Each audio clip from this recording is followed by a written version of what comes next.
Gang, what's up? Aaron, Kennedy, and Looney. We're going to jump right into it. We had a show planned, but then this other bad news came up, guys. Like Canadian federal politics, the Canucks are represented by two separate yet unequal groups. The globalists who sold out and the opposition trying to salvage a country. These are their stories. In a few minutes, I'll officially welcome Marilyn Gladu as the latest member of the government. Very much looking forward to working with Marilyn. She brings tremendous experience as an engineer, a very long international business career, dedicated to the people of Sarnia.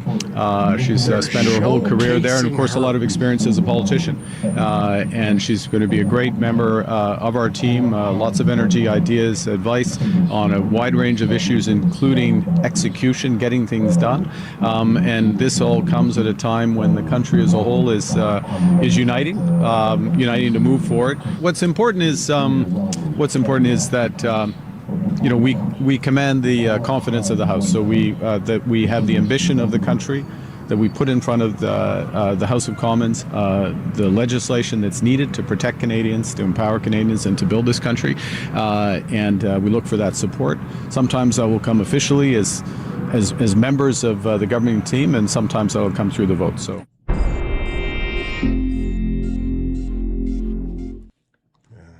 Okay, hi guys. Sucks.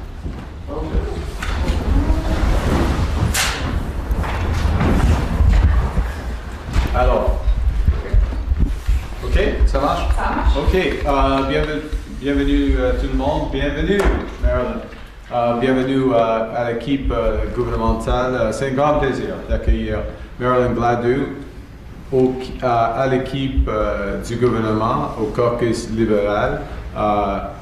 Marilyn était une ingénieure. Elle a beaucoup d'expérience commerciale à l'étranger et beaucoup d'expérience parlementaire. Une des députées qui travaille pour ses électeurs. She's a tank of a woman. Like, look how little Carney looks. He's mais qui travaille dans un esprit de coopération au Parlement. It is a great pleasure to welcome Marilyn Gladu to, and we'll do it officially. Yes. This is a handshake in English. Officially to the government caucus and to the Liberal caucus. Marilyn has tremendous experience in business. As an engineer, international business experience, and 10 years, 4 elections of experience in Parliament, and one of the most collaborative members of Parliament, working across party lines on important issues, and really dedicated to her electors in Sarnia, Lambton, Vacation, which I am informed rightly is he looks so small. Means where the waters meet. And the waters, in my analogy, are meeting in service of Canadians at this crucial time for our country. And I couldn't be happy. I know Minister Solomon, who knows her well and has worked closely with her over the years. We couldn't be happier. How small is that guy? Evan Solomon's not a big guy, is he? Have this expertise, experience, and energy coming to our team. So welcome. Wonderful. Thank you so much. I'm very happy to be the newest member of our new Liberal government. I've been watching the Prime Minister since he was elected, and the big things that he is driving, nation-building projects, diversifying our trade, bolstering our defense, plans to address criminality and build more homes. These are all the things that Canadians want. These are actually the things that the people of Sarnia, Lambton, Vacation want. As the Prime Minister mentioned, I worked for decades globally as a chemical engineer and in numerous sectors in very complex supply chains. So I think I have a lot of experience that can help accelerate the government's priorities. Sarnia, Lambton is an economic hub. We have 30% of the petrochemicals in the country, and we have the largest economic traffic across the Blue Water Bridge. And so we need a serious leader who can address the uncertainty that has arrived due to the unjustified American tariffs. We need a global leader with a plan to make a more resilient Canada, a stronger Canada, a more self-reliant Canada for this critical moment. And that man is our Prime Minister, Mark Carney. He's invited me to bring my experience, my talents, and my views into the large Liberal tent, and I think that will have a better effect inside than it will outside. And so I am happy to start working with my Liberal colleagues and the Prime Minister to build Canada strong. Perfect. Merci. Merci. Merci beaucoup. La même chose en français? Oui. Oui. Alors, je suis très heureuse d'être la nouvelle députée de notre gouvernement libéral. Et j'ai observé le Premier ministre depuis son élection. Travailler le Premier ministre. Merci beaucoup. OK, on peut s'asseoir et commencer à travailler.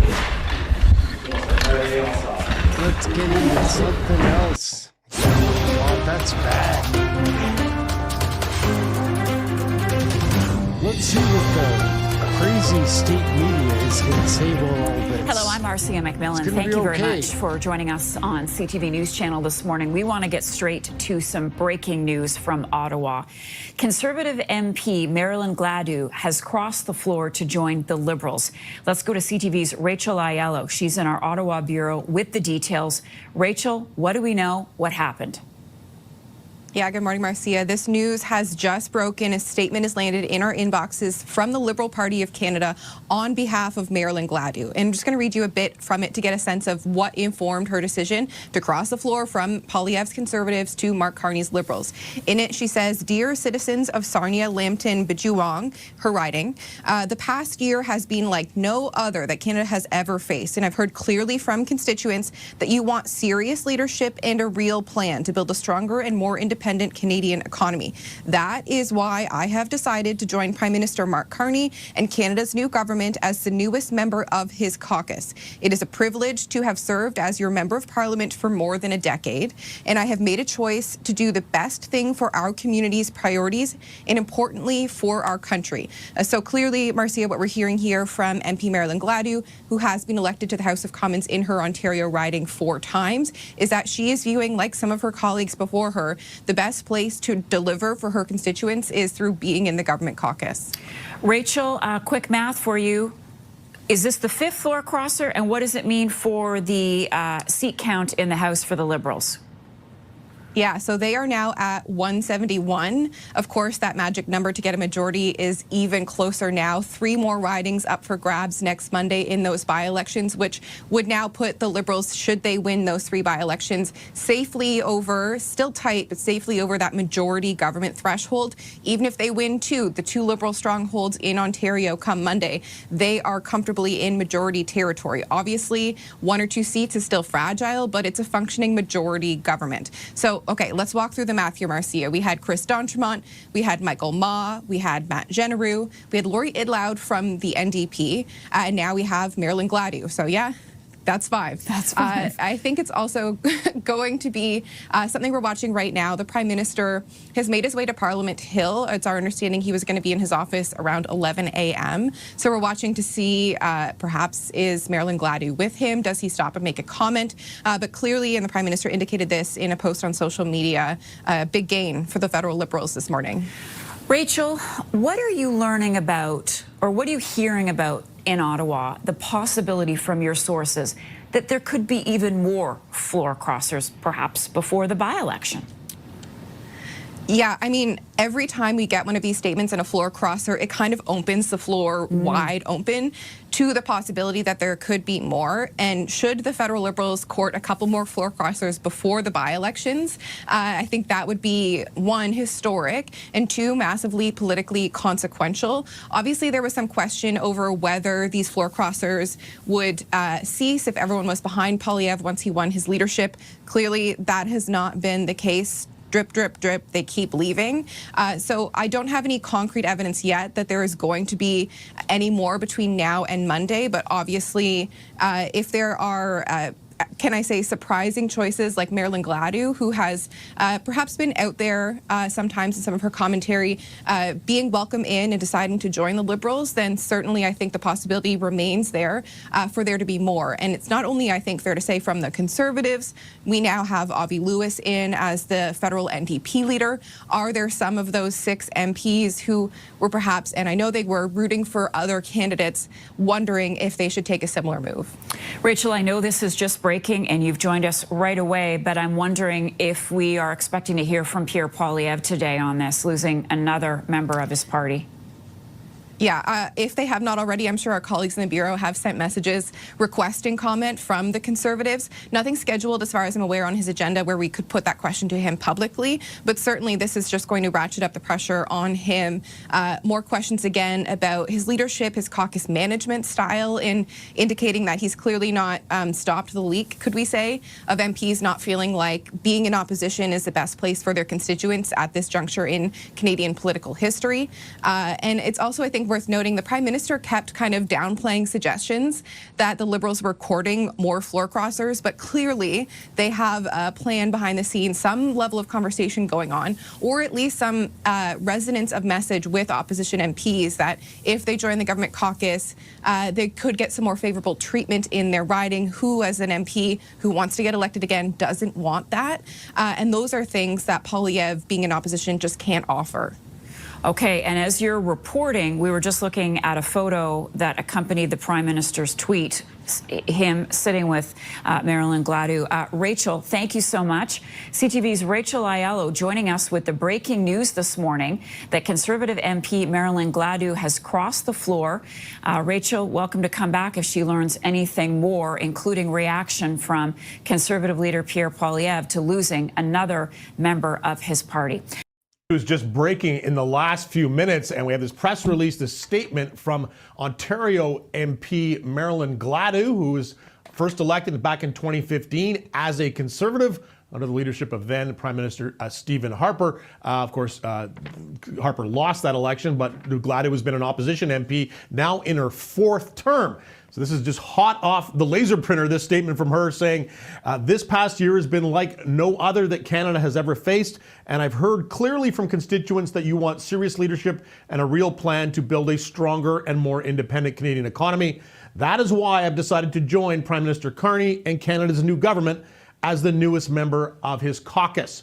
So if you're keeping score, that is now 4 Conservative MPs who have crossed the floor in the past, say 6 months or so. First was Chris D'Entremont from Nova Scotia, joining the Liberal caucus after leaving the Conservative caucus. He was followed before Christmas by Michael Maw from the Markham area, then Matt Genereux, a Conservative MP from a riding in Edmonton, and now Marilyn Gladu becoming the 4th. And the math here really, really matters because, yes, those by-elections coming up next Monday, 3 by-elections.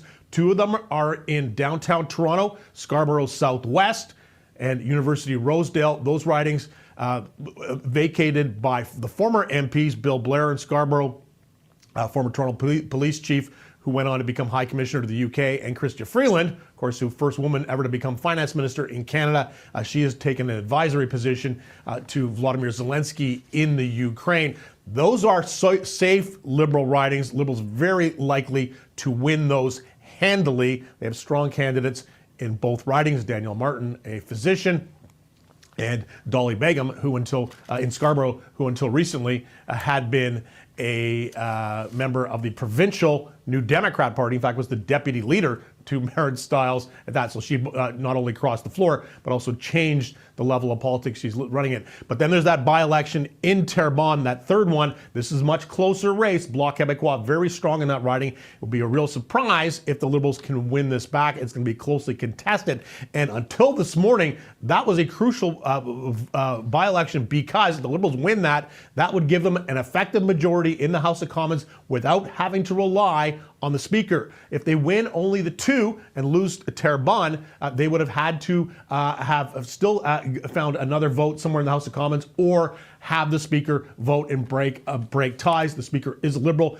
and by tradition, he's required to vote for the status quo. That's a little bit of an awkward situation. But with Gladu crossing the floor now, and the Liberals, if they can win those 2 by-elections in Toronto next week, Terrebonne ultimately really doesn't matter because they will have the votes to command majority government status in the House of Commons. I just want to read to you the reaction from Mark Carney, and we expect Carney to have a press conference, a photo op with Marilyn Gladu sometime this afternoon. I think it's going to be around noon outside his office. But Carney, there's nothing about this situation that's good, gang.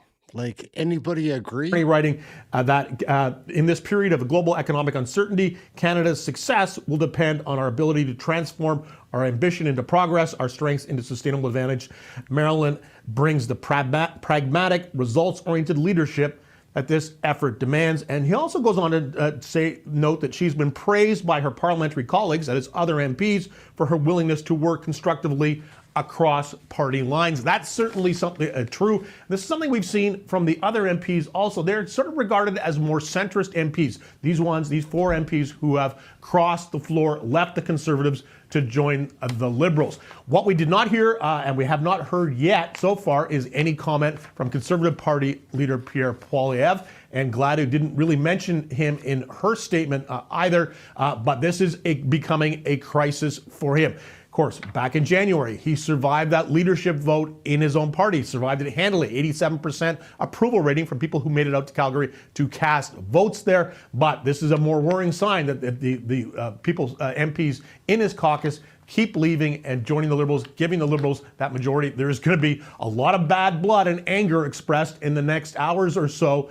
on social media. You're going to see Conservatives very angry about this, lashing out at Gladu in the same way they kind of lashed out at Matt Genereux previously and at Michael Maw before him and Chris D'Entremont.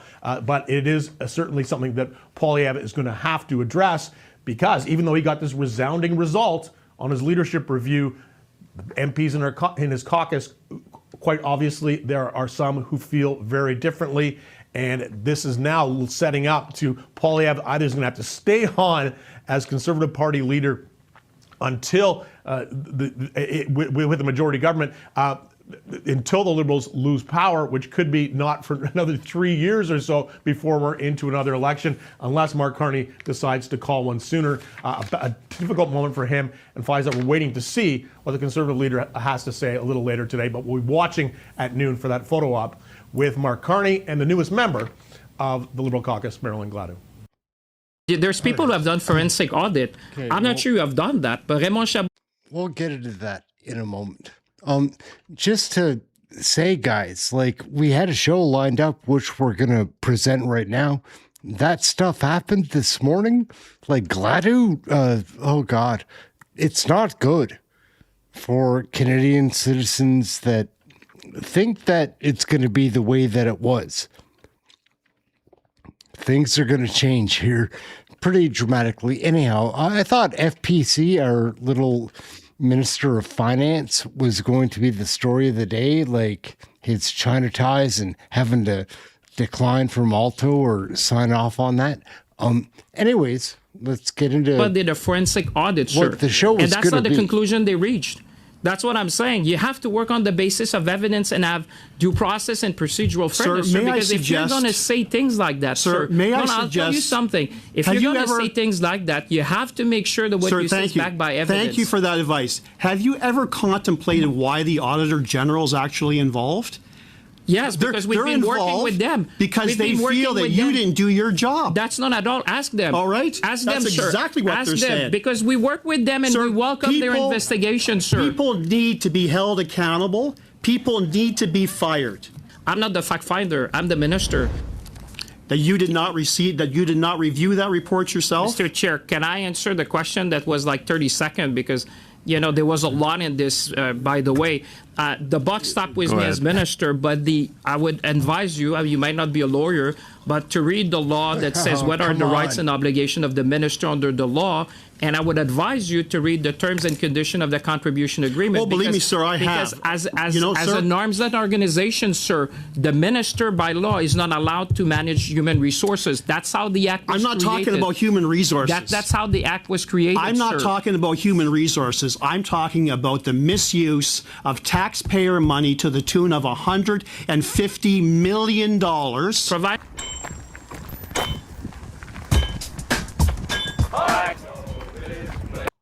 I live in a really pretty area. This video is a couple, it's a while. It's 18 months.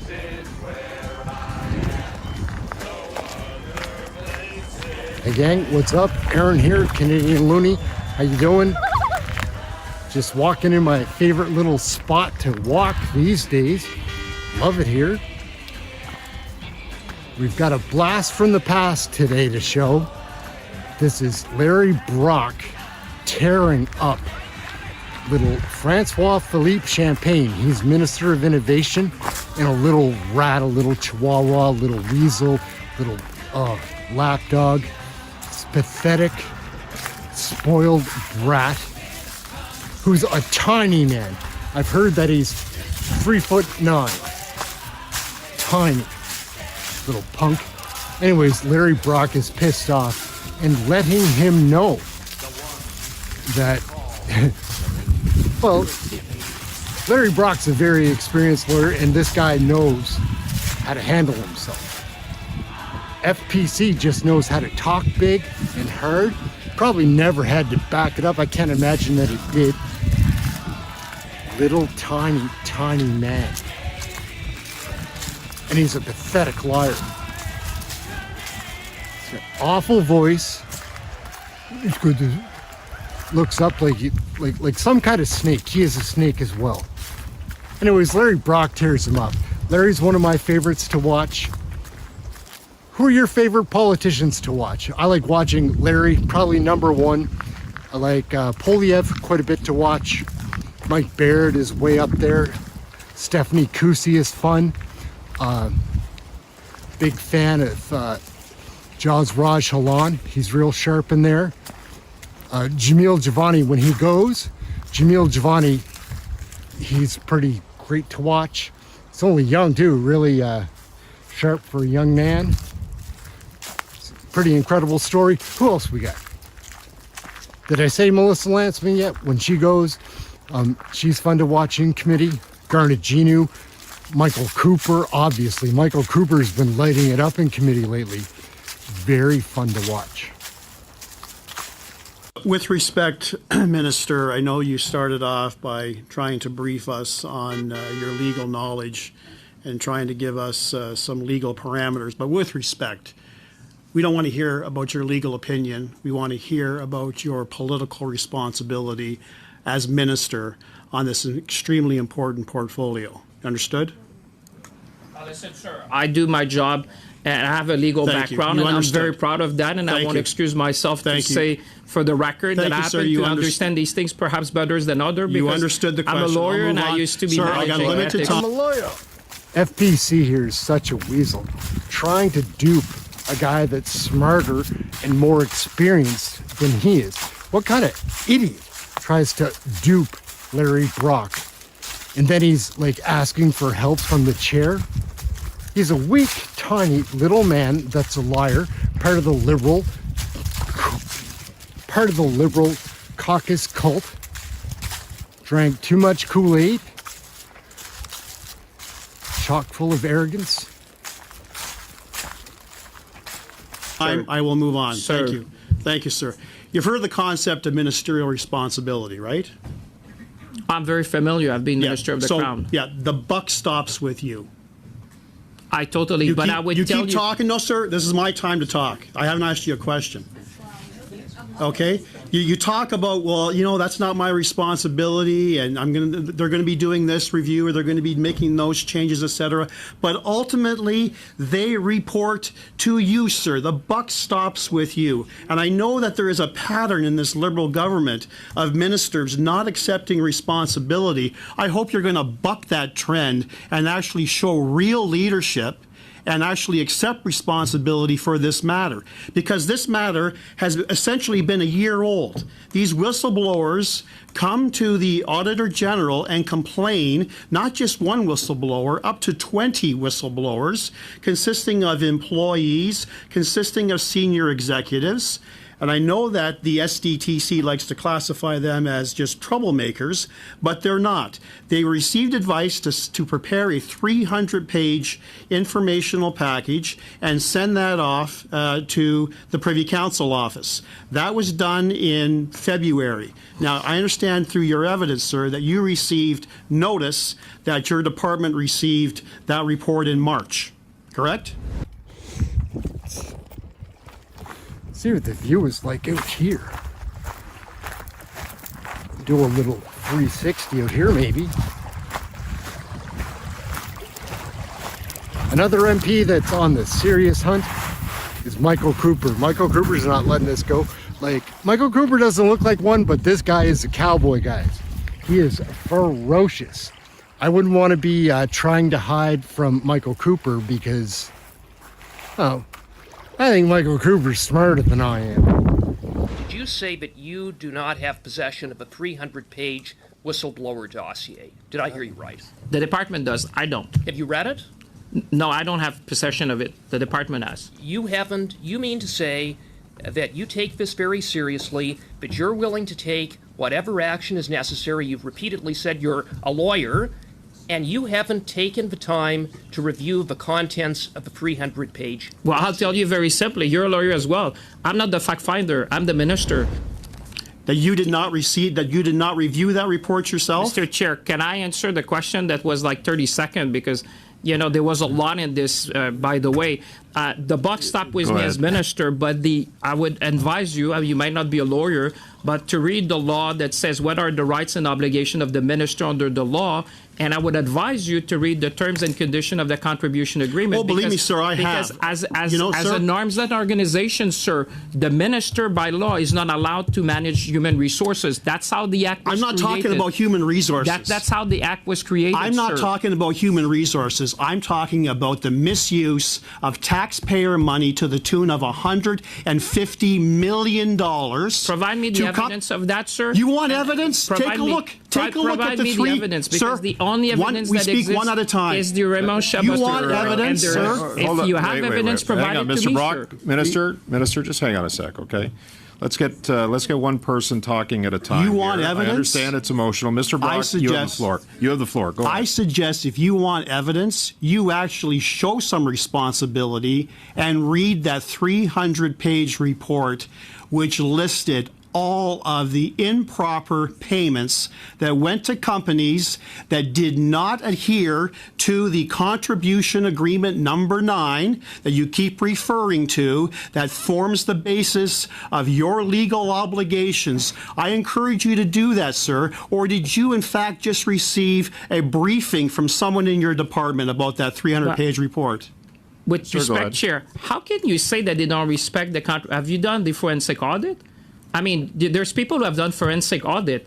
I'm not sure you have done that, but Raymond Chabot did a forensic audit, sir. And that's not the conclusion they reached. That's what I'm saying. You have to work on the basis of evidence and have due process and procedural fairness, sir, because if you're going to say things like that, sir, I'll tell you something. If you're going to say things like that, you have to make sure that what you say is backed by evidence. Thank you for that advice. Have you ever contemplated why the Auditor General is actually involved?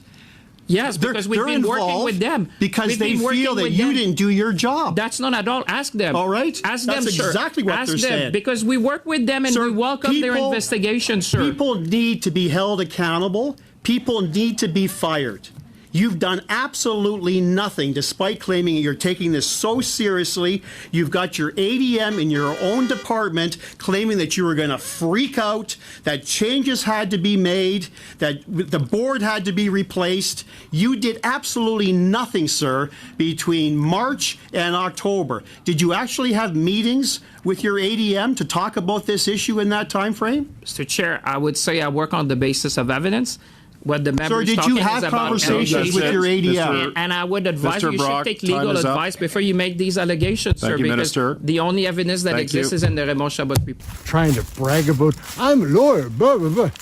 Come the buddy, like lame sauce, man. It's just weak. It's just weak. Canadians just need to see these Liberals in action. That's all it is, because once you see one, then you're like, oh, that's a liar. Then you see one that sits right next to them in the cabinet, and you're like, oh, there's another liar. They're all liars, guys. They're a cult. They're a woke cult. They've got their, leader that's got so much charisma. So they say that's part of a cult. He's got a, crew of captains around him. Those are his cabinet ministers. They're all corrupt on the Kool-Aid. They're on the Adderall. They're on the blow. They're all screwed up. Just look at them. Anyhow, all we can do is try to have a little bit of fun while we're letting Canadians. What is going down? What is going down? It's so nice here. You should come and visit Gladu, Nova Scotia.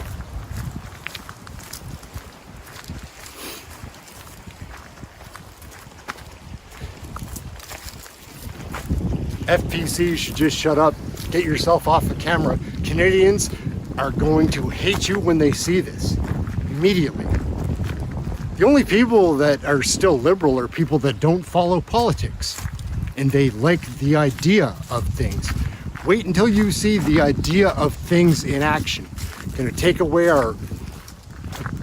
Everything's going to be censored. Take away our internet rights. Already Bill C-293 went through. Do you know what that's all about? I should make a video about that. That's probably going to be more of an in-studio thing. But yeah, like, share, subscribe. We're going to be making a video about Bill C-293 explaining what a disaster that really is for Canadians, because it really is a big problem for Canadians, guys. The control that they have through that bill, they can just cry wolf whenever they want and shut it all down. Shut it all down. Just like COVID. And now they can do that whenever they want. Scary stuff, guys. Scary stuff.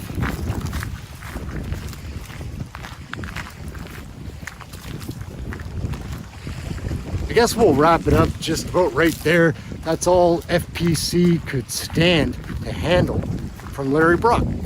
Larry Brock beat him up. Larry is fun to watch, right? Leave it in the comments if you like Larry. Let me know. I love watching Larry. Like making videos about him. Anyhow, I'm Aaron, Canadian Looney. Like, share, subscribe, get notified. We're trying to get out more, do some of these walks. They're fun. That's it though. Like, share, subscribe, get notified. Canadian federal politics, right here. Everyone has an opinion about Canadian federal politics. That's fact. Even if they don't have an opinion, that's an opinion. So, catch the next video. Thanks for watching this one.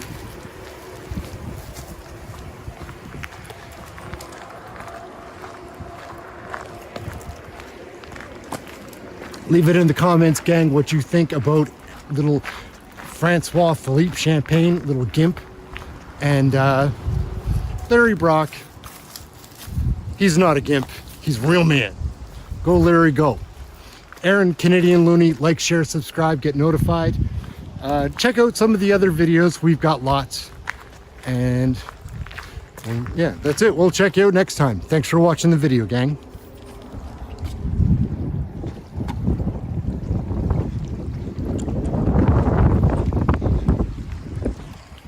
That's all right. It's a long bridge. Okay. Trying to brag about, I'm a lawyer, blah, blah, blah. Calm down, buddy. Like, lame sauce, man. It's just weak. Much curved down. And they like Canadian. Leave it in. With in notification of the ethics commissioner, in recusing himself from dealings with respect to Alto. And I'll just finish by observing that this is a good situation, because we have a partner who can pursue her career, the Minister of Finance who can do his responsibilities. Prime Minister Mark Carney there defending François Philippe Champagne and his personal connection to a proposed high-speed rail project. Now, this past August, Champagne's wife became Vice President of Environment for Alto. That's the Crown Corporation behind the project. The next month, Champagne informed Carney that he's proactively applying a conflict of interest filter to keep him out of decisions related to the high-speed rail proposal. In a statement to CTV News, Champagne's office said that the minister is, quote, neither implicated in and nor party to any discussions, decisions, or votes related to Alto, adding he did not see or participate in any decisions regarding the project ahead of it being made public. But that's not good enough for conservative ethics critic Michael Barrett, who is now calling for an investigation. What we've seen here is that while the minister is claiming today that he recused himself, we're not seeing a recusal published on the Ethics Commissioner's website. We're not seeing an ethics screen published on the Ethics Commissioner's website. And what we did see was Minister Champagne participate in votes in the House of Commons and debates in the House of Commons. That's why today I've written to the Conflict of Interest and Ethics Commissioner asking him to investigate. And we didn't see any of those things that Michael Barrett mentioned because new this past hour, emails obtained by CTV News showed that the Office of the Ethics Commissioner is telling Finance Minister François Philippe Champagne that there's no risk of conflict of interest there. They say that because Champagne doesn't have an opportunity to, quote, further the interest of any specific Alto employee and has no control over human resource decisions, no ethics screen is required.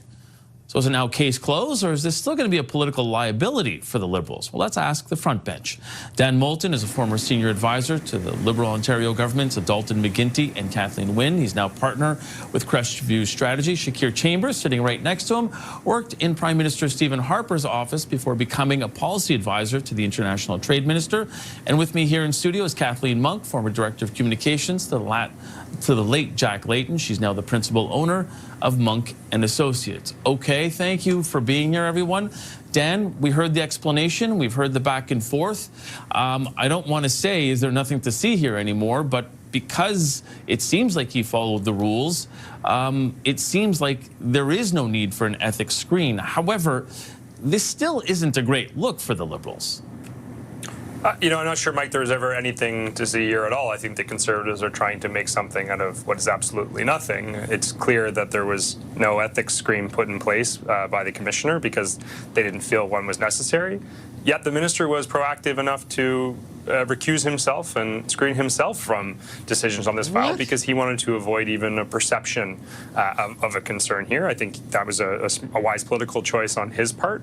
I think the Conservatives are really in need of a rethink here. I took a lot of heart in what the Prime Minister said earlier today about the fact that politicians of all stripes, of all parties, have partners and spouses who, work in adjacent industries. It's a reality of working in a small industry, living in a small country. And I think if we want to bring everyone's partner and spouse under scrutiny like this, it's a pretty sad day for our politics. And I think the Conservatives should probably rethink their strategy here. This is an absolute hack panel. Like right here. Oh my God. There's really no merit to this accusation, no merit to this story. And the only votes, Mr. Barrett talks about votes on this topic. The only votes that are confusing and concerning, I think, are the unclear and inconsistent votes of Conservatives on this high-speed rail project. They voted past in favor of this project, and now all of a sudden they're against it. They're trying to create some sort of political controversy around a high-speed rail project for the Quebec City to Toronto corridor. I think this is an important nation-building project, and certainly one that their past support would indicate its priority. Because you're the Prime Minister. Clean's point. Can I this police? And of course, this is live. Let's see. He does not need to put up that shield right now. But as you heard in this conversation, still a lot to be said about it. Oh, yeah. On camera, one woman's jaw-dropping escape from the back of a Michigan police cruiser. Watch her wriggle through that window, hands cuffed behind her back. Damn. Oh my God, this is live. She briefly pauses, then out comes one leg. Damn, we can see. With both Look legs at her. out, she takes off running. This is amazing. Look. Look. Y'all seen it live. This is live. The escapee gone, Where's she the gonna camera go? pans over, showing officers gathered around that white truck, seemingly none the wiser. They didn't see this, bro. An officer approaches, Look at all those smashed out windows up there. Like, oh my appearing goodness. to notice the camera, then looks in that open Smashed out signs. window. He circles the SUV, the suspect nowhere to be found. How ridiculous is this video to you? Well, it happens all the time, really. People escape police custody all the time. NBC News law enforcement analyst Jim Kavanaugh. Normally, you would leave the windows. Next. Oh, yeah. I'll tell you the truth. My daughter is now saying, Oh, no. damn him, damn Trump, and smashing her hand on the table. And I said, wow, honey, what are you thinking? And she said, Roses are a problem. So we botched that right there. We went In a few minutes, officially. It was just breaking in the last few minutes, and we have this press release, this statement from Ontario MP Marilyn Gladu, who was first elected back in... There's people who have done forensic audit. And Canadians. No terror this evening. Murder. Well, Did not win. Hey, I'm so sorry, guys. I lost my place. So we're back at folks, if you haven't already done so, could you kindly subscribe to Rebel News? Also, hit the notification bell so that you never miss another Rebel News video ever again. What's that saying? Hope for the best, plan for the worst. Let's go check out what the attendees of the events poll have to say. Can you tell me who you voted for? Liberal. Oh, why's that, ma'am? Because I believe in Carney. Oh, okay then. How's he doing so far with the elbows up? I think he's fabulous. I really admire him. I think he's very smart. I'm going to go conservative. The Liberals have driven the entire country off the cliff in the last decade. I voted for Look at Me, Danielle Martin. Oh, okay, the Liberal. Yeah. I didn't even know the voting was even going on until just now. I voted conservative. Voted for Danielle Martin. Oh, the Liberal candidate. Voted Liberal. Liberal, okay. Also because of Carney, I think he's doing a great job. Okay. Especially trying to broaden our partners in the European Union and throughout the world, setting up deals. Hey, gentlemen, can I ask who you voted for? No? Okay, then. How about yourself, sir? Okay, then. Blink once for Liberal, blink twice for Conservative. I honestly don't think I'm going to vote for anybody. It seems like everybody kind of has a twisted agenda, and it kind of doesn't seem to matter who you vote for. It seems like you're picking the lesser of the evils. Blink once for Liberal, blink twice for Conservative. well, you won't see it under my sunglasses, so there's no point. I might have that Clark Kent not voting isn't a great option. X-ray vision going. That was the only mild-mannered reporter that made good, folks. David Menzies cracks me up. And he was an alien. Voted conservative because I don't like certain policies of Carney. Okay, then thank you, sir. My estimate, it seems that there are Liberal signs outpacing Conservative signs by about 3-1. How do you make sense of that?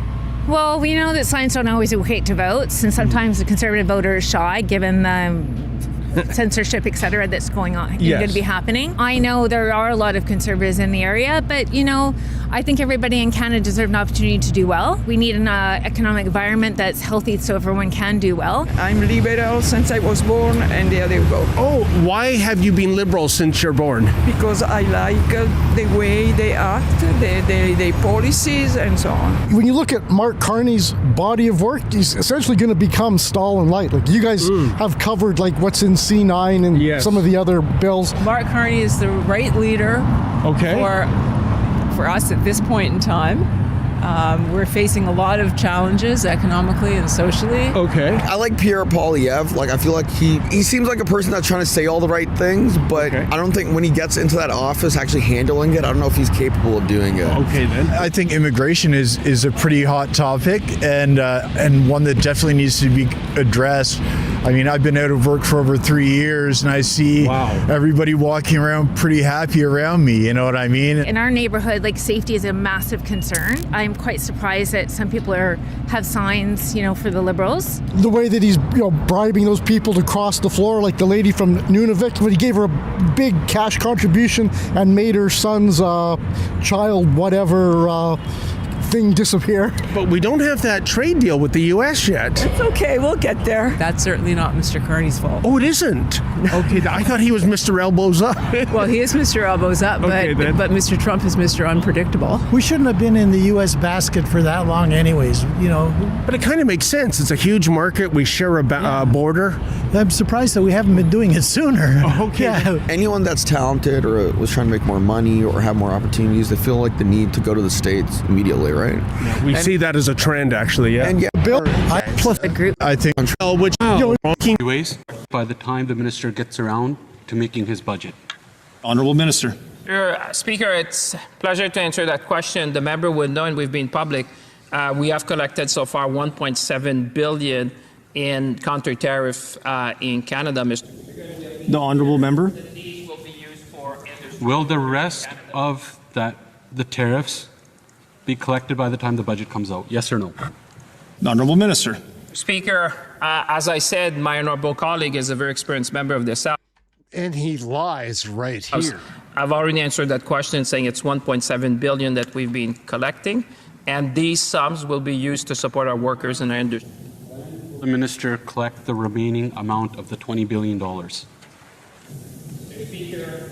The member is an experienced member of this House. He would know that we have counter-tariff in place, we have collected money, and we've been very clear that these sums will be used to support workers and industry in Canada. Honorable Member. Will the minister collect the rest of the $20 billion that's outstanding from what the Prime Minister said? The Honorable Minister. Mr. Speaker, in this House, what we all want is to have no tariff on Canadian industry and on workers, because this is affecting our economy, it's affecting community across the country. So, the Honorable Member. I think that as a no. How much in tariffs will be collected this month in June? The Honorable Minister. As I've answered that question already a couple of times, we have collected $1.7 billion so far, and this sum of money will be used to support our worker and our industry as we... The Honorable Member. Answer. How much in tariffs will be collected in July? The Honorable Minister.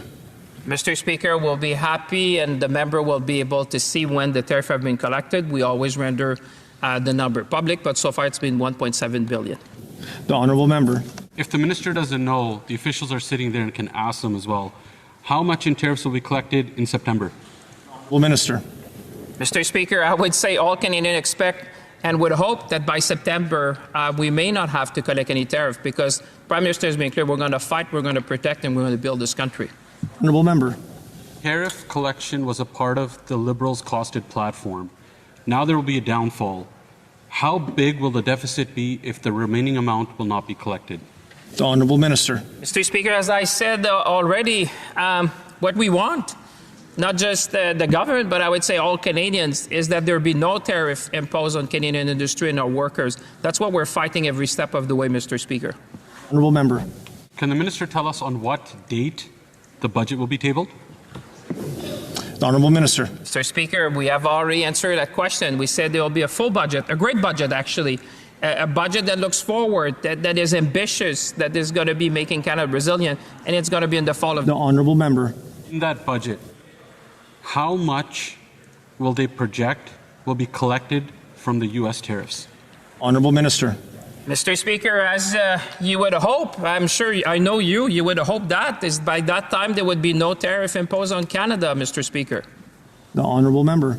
If there is a shortfall in that budget from U.S. tariffs, how does the minister plan on addressing that? Will it be by borrowing, taxing, or cutting? Honorable Minister. Mr. Speaker, on this side of the House, we want to build a Canada strong. We want to invest in this country. We want to invest in our worker. We want to invest in our industry. And I know the member, he also wants a very ambitious and prosperous Canada. Member.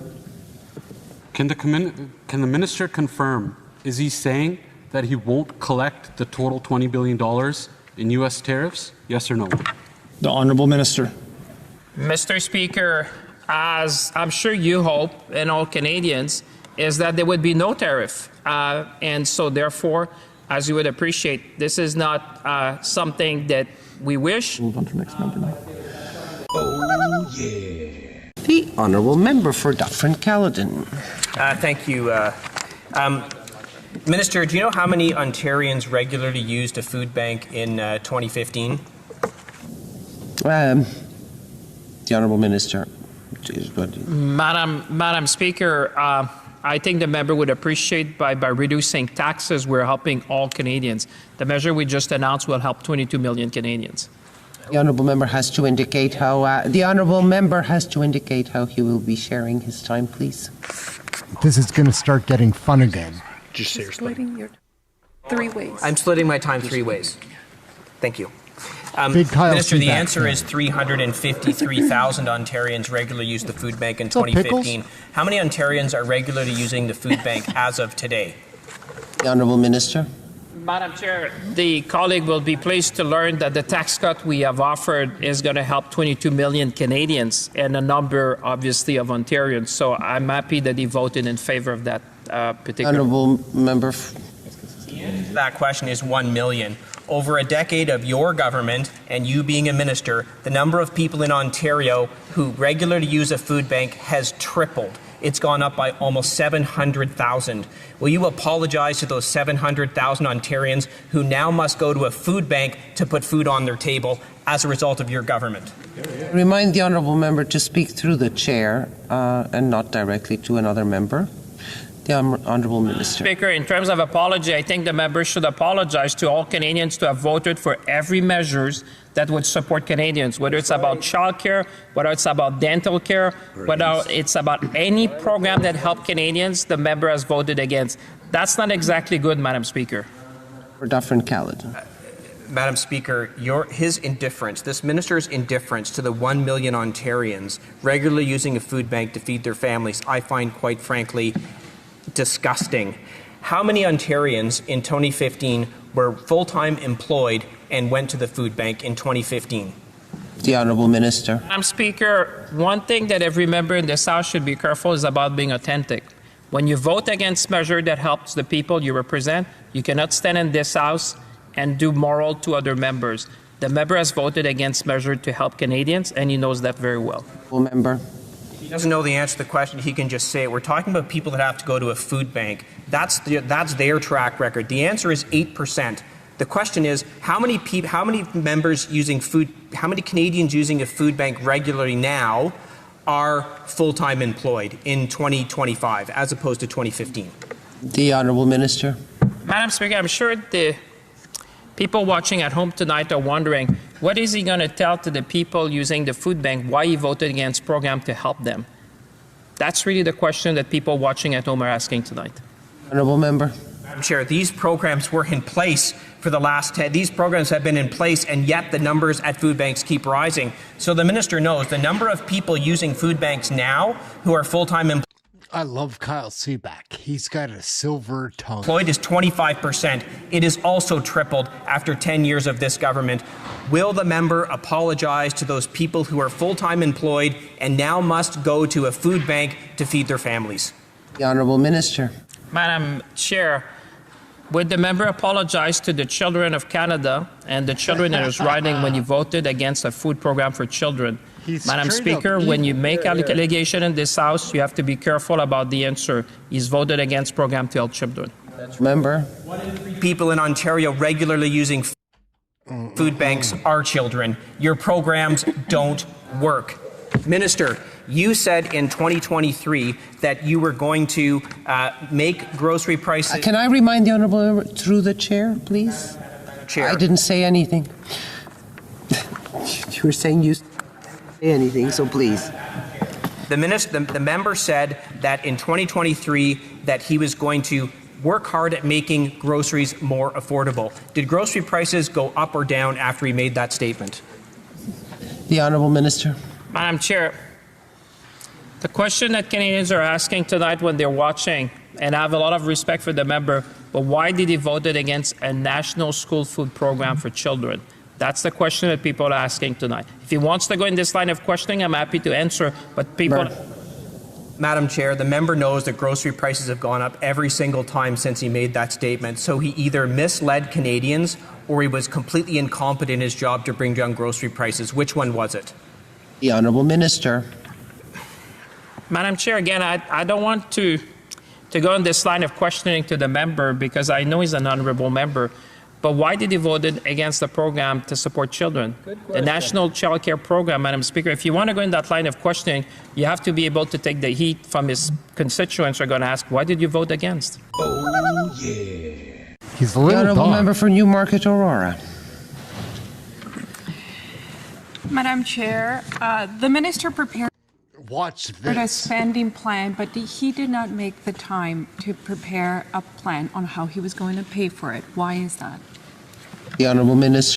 Watch this. Madam Chair, can I take the opportunity to welcome the member to this House, and I'll be happy to answer all her questions. But first of all, I think she deserves to be welcome in this House.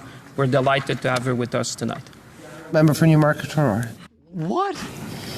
Many thanks for that, Madam Chair. I do request an answer, though. Why did the minister make the time to prepare a spending plan, but not a plan on how he was going to pay for it? The Honourable Minister. Madam Chair, the colleague will be pleased to see in the main estimates for Finance Canada, 99% of the funds requested are for statutory program. Only 1% of it is for operation of Finance Canada. Honourable Member for Newmarket Aurora. For 60 years, governments have tabled budgets in the spring. Why can this minister do the same? Honourable Minister. Madam Chair, you would say since 1994, 5 budgets have been tabled after the fiscal year began, and a number of times it's been under Conservative government, Madam Speaker. Member for Newmarket. He is good. Like, he's a rat rodent. Like, but he's kind of got a Aurora. Does the minister not have the will to prepare a budget this spring? The Honourable Minister. Well, Madam Speaker, not only I have the will, but I have the desire to present a great budget for Canadians.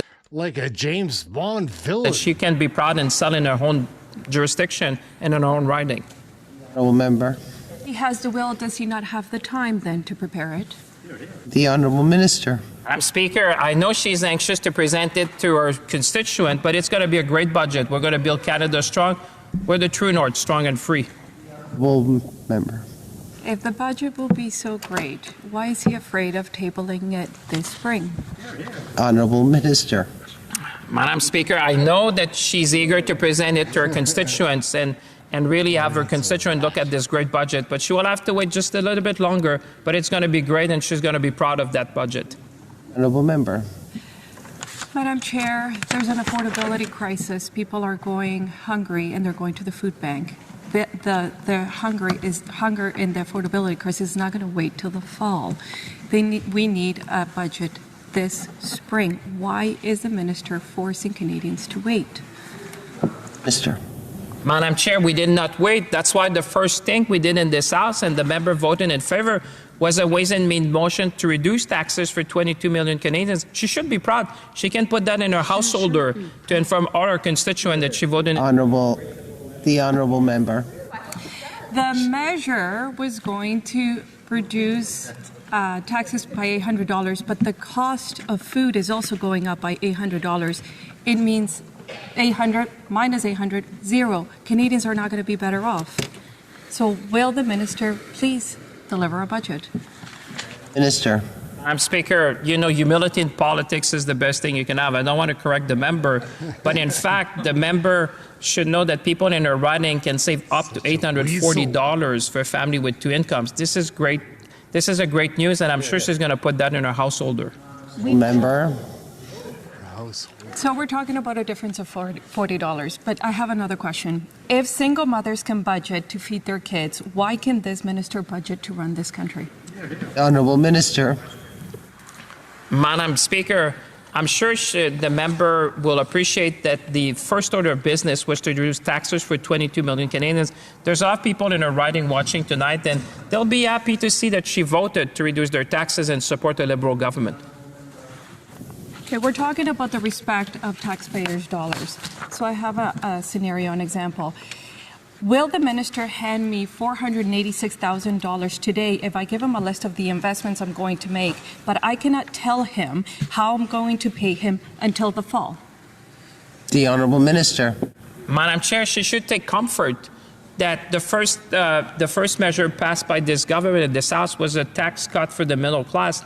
I know this is good for her because she's going to be able to go in her riding, and she said she voted in favor of a great Liberal proposal, which is to reduce taxes for 22 million Canadians. Honourable Member, a It's like very the brief answer is no. So why is he asking Canadians for a blank check for his spending? The Honourable Minister. Madam Speaker, again, the members should be very happy because the first order of business was to reduce taxes for people. That's what Canadians care about. It's up to $840 for a family with 2 incomes. This is great news for people in the right. A very, very brief question from the Honourable Member. Does the minister actually think it's right to show the deficit after the money spent? Honourable Minister, very brief answer, 5 seconds. Madam Speaker, the great thing which is responsible is to cut tax as quickly as possible for Canadians. They need a break and we're there for them. Here, here. Oh, yeah. Center. Thank you, Mr. Chair. Quick question. What is the Government of Canada going to spend on interest payments this fiscal year to the Minister? The Honourable Minister of Finance. He would be asking if I can say oil and gas or something like that, Mr. Speaker. I can assure you that we are proud of what we produce in Canada, and we want to build infrastructure so we can... The Honourable Member for Calgary Centre. Well, the answer, Mr. Speaker, is $49 billion. Next question. How much was the government forecast to spend on interest in the year's estimates last year? The Honourable Member for Calgary Centre. It's your turn again. I asked the question, Mr. Speaker. Oh, sorry, I didn't hear it. How much was the government's question? If I can say budget, obviously I can say budget as well. Centre. How much did the government forecast to spend on interest in last year's estimates? Member is a very experienced member, and he reads the Fiscal Monitor. I know him. He's the type of member who would really focus on the Fiscal Monitor to get his information, and I know if he's reading... Center. Well, to help the minister again, Mr. Chair, the answer is $46.5 billion. How much did the government miss that estimate by last year? The Honourable Minister of Finance. Mr. Speaker, it's of public... They always do. Gang, we're going to wrap it up right there. Aaron, Kennedy, and Looney, thank you all so much for tuning in to the live show. We've got something I think we're working on for tonight. Hopefully, just smash that subscribe, hit the notification, and maybe we'll catch up later this evening. That's enough of little FBC. He gets me wound up. Whatever. I'm a human too. Catch you in the next one. Ciao for now. Thanks for watching. We're out. FP